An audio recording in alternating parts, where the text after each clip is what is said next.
Dimanche 9 février 2020. Vidéo ahurissante pour les sages.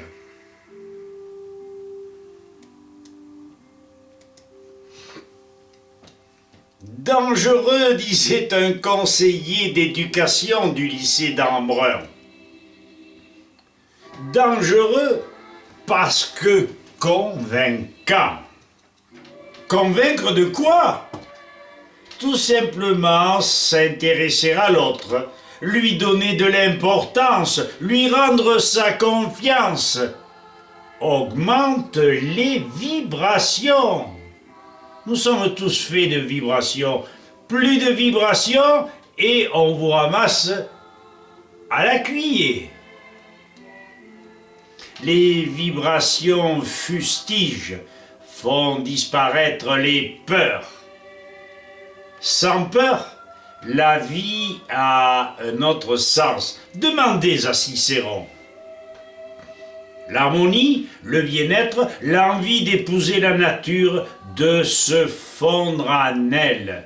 Les scientistes me font rire lorsqu'ils tentent de nous effaroucher avec la menace d'épidémie.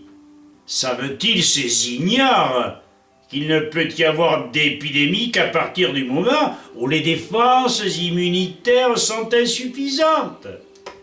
Disette prolongée, abus de tout produit de synthèse préparé par les labos, manque de nourriture saine, contexte psychologique néfaste, désinformation nationale ambiante. Peur quoi? Les virus ne volent pas. Ils sont dans la matière alimentaire dénaturée. Peste et céréales fermentées sont liées. Camus s'était trompé en beauté. Citoyens, le monde dans lequel nous vivons n'a rien d'idyllique. Pourquoi? Les raisons sont multiples, en voici quelques-unes. 1.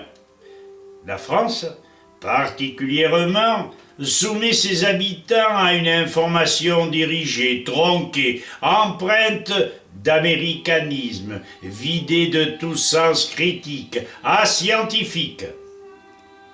Le citoyen subit un lavage de cerveau neutralisant ses facultés à douter, d'analyser, de comprendre. 2.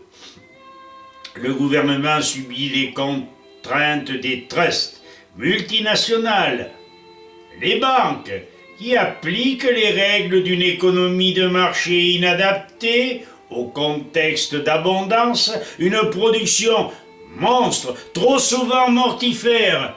Quant aux productions réalisées dans le domaine agricole, agriculture industrielle, mais pas que. De 1. La majeure partie des cultures, élevage, transformation de ces produits ne contiennent pas les éléments essentiels à la vie. Par voie de conséquence, les défenses immunitaires du corps ne sont pas performantes, loin de là. Attention aux épidémies. Rendez donc à la terre ce que vous lui empruntez, clament les bourguignons, Dufumier, Boucher, professeur Delbé, Bernard Astruc, pour ne citer que les plus connus. Nos domaines agricoles sont rarement en équilibre. Labourage et pâturage ne sont pas souvent associés. S'il l'était, les échanges s'effectueraient des bêtes à la terre, de la terre aux bêtes. L'industrie est à bannir du monde rural. 2. Abandon dans les meilleurs délais de trop produits de synthèse, herbicides, fongicides, en plaisantant herbicides, emploi des méthodes de compostage équilibrées dans le temps, azote et carbone, déjection et paille, chers à nos anciens. Ainsi, les terres rééquilibrées lutteraient efficacement contre les divers parasitismes quels qu'ils soient, sans chimie. 3. Imprégnons-nous bien du fait que la réforme économique de partage permettrait aux agriculteurs, nos pères nourriciers, nous l'oublions toujours. Sans parler de la population active, des retraités, des étudiants, des mères au foyer, de vivre honnêtement sans aucun problème monétaire. Les Dubois, Guézel, Lorient, les pèlerins de Saint-Michel au Canada, nous pouvons tous les citer, ont bien démontré la possibilité de changer ce système fondé sur le profit à tout prix, une économie de dette. Ah oui, emprunter pour pouvoir consommer, mais c'est aberrant. Et toutes les autres dérives empêchant à ce que chaque citoyen bénéficie d'un système de répartition générale. Tous ces citoyens sont des acteurs, sont les auteurs de la production nationale. Et les grosses banques veulent nous pousser à ce que nous l'oublions. La création monétaire sur la population doit correspondre à la valeur de la production nationale. Combien de fois faudra-t-il le répéter? 4. Pour conserver un contexte d'abondance raisonnée, d'équilibre naturel, nos citoyens se doivent d'utiliser les mêmes moyens pour contrer les trusts, les compagnies, les multinationales. Refuser d'acheter tout produit non naturel, tout produit qui n'aurait pas une vie bien plus longue.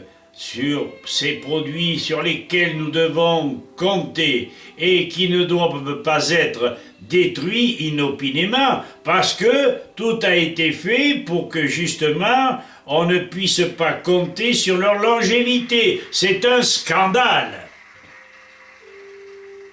Et pas tout. Il faut abandonner les partis politiques qui ne font que nous diviser. À partir du moment où nous recevons à peu près tous le même salaire, le même dividende, le même revenu social, pourquoi des partis politiques? L'union, la discipline, et nous en manquons, afin de mettre en valeur nos terroirs tellement riches par leur diversité. Faire que chaque village, ville, canton, département, région puisse s'autonomiser sur le plan alimentaire, tout au moins. Nous vivons principalement grâce à nos productions variées et saines. Travailler pour vivre, oui. Vivre pour travailler, non. Pas d'esclavage, pas d'empoisonnement varié. 5. À quoi servent nos élus s'ils ne nous défendent pas? Nous imposent des lois suicidaires, des lois bien plus destructrices que celles connues sous l'Ancien Régime, sous la royauté. Unis, unis, unis, nous devons imposer, et le vote par tirage au sort, stochocratie, et les référendums d'initiative citoyenne, avec à la clé une information plurielle, des plus loyales et complètes. Le monde, alors, pourrait s'approcher du un pour tous pour un. La sociologue Vincent Charlot, une présidente d'association, Denise Schneider, s'emploie à nous convaincre d'agir ainsi. Suivons ces nouvelles Jeanne d'Arc. Elles méritent de notre monde qui doit se réhumaniser. Voilà. Bien à tous, nos 3 associations. Mais notez bien, dites citoyens, c'est si bon de se dire bonjour, de communiquer, d'échanger fraternellement, sans parler forcément de choses sérieuses. Ce serait si bon de parvenir à convaincre nos interlocuteurs que rien ne vaut le franc-parler, augmenter le potentiel critique et le savoir réciproque. Non? Qu'en pensez-vous? Un salut dans la rue, un mot par Internet. Nous n'en avons pas l'habitude. Pour démontrer que nous ne plierons pas le genou devant nos adversaires, terroristes, trop souvent réunis en sectes déstabilisatrices.